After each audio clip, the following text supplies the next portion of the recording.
மக்கா புனித பூமி என்பதை அறிவீர்கள். அதற்கு உம்முல் குரா, நகரங்களின் தாய் என்ற பெயரும் உண்டு.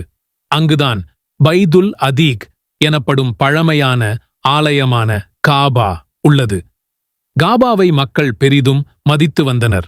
காபாவை சுற்றி 360 சிலைகள் இருந்தன.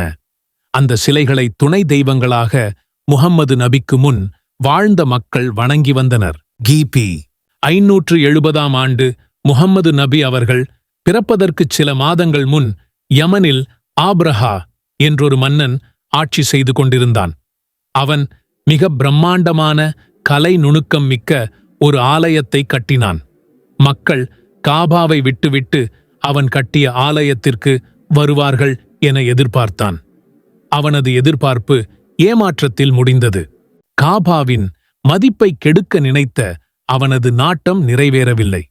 இதனால் ஆத்திரமுற்ற ஆபிரஹா மன்னன் காபாவை துண்டு துண்டாகத் தகர்த்துவிட்டால் அதன் பின்னர் தனது ஆலயத்தை நோக்கித்தான் மக்கள் வரவேண்டும் என்று கணக்கு போட்டான். ஒரு நாள் அவன் மிகப் பெரும் யானை படையுடன் மக்கா நோக்கி படையெடுத்தான். முஹம்மது நபியின் பாட்டனார் அப்துல் முத்தலிப் மக்காவின் தலைவராக இருந்தார். அவர் காபாவுக்கு வந்து அல்லாஹ்விடம் பிரார்த்தித்தார்கள். இந்த படையை எதிர்கொள்ள நம்மிடம் பலமில்லையே என வருந்தி அல்லாஹ்விடம் பாதுகாவல் தேடினார்கள். பின்னர் மலை உச்சிகளுக்குச் சென்றுவிடுமாறு மக்களுக்கு அப்துல் முத்தலிப் உத்தரவிட்டார்கள்.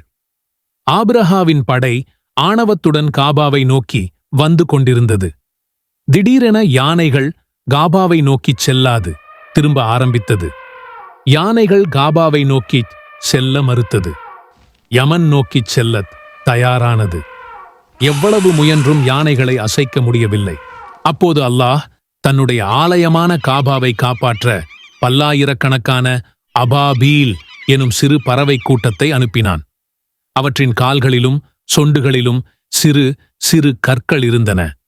அவற்றை அந்த பறவைகள் ஆபிரஹாவின் யானை படை மீது வீசின. ஆணவத்துடன் வந்த யானை படை சிதறுண்டு போனது. அந்த படையுடன் மன்னன் ஆபிரஹாவும் அழிக்கப்பட்டான்.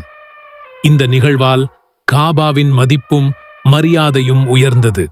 முஹம்மது நபி அவர்கள் இந்த சம்பவம் நடந்த ஆண்டில் பிறந்த காரணத்தினால் முஹம்மது நபி அவர்கள் யானை ஆண்டில் பிறந்தார்கள் என்று வரலாற்றில் பதிவாகியிருக்கிறது.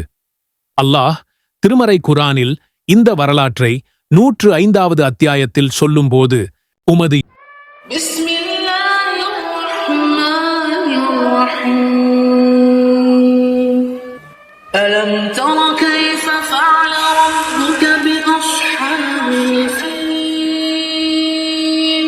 இறைவன் யானை படையினரை எவ்வாறு ஆக்கிவிட்டான் என்பதை நீர் சிந்திக்கவில்லையா?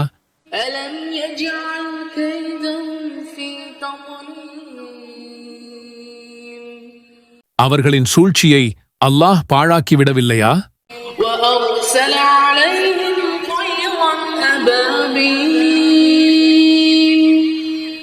கூட்டங்கூட்டமாக பறவைகளை அவர்களுக்கு எதிராக அல்லாஹ் அனுப்பி வைத்தான்.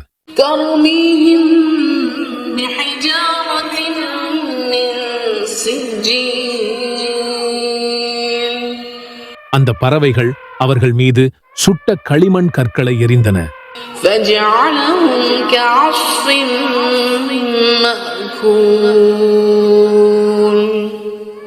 மென்று தின்னப்பட்ட வைக்கோலைப் போல் அவர்களை அல்லாஹ் ஆக்கிவிட்டான்.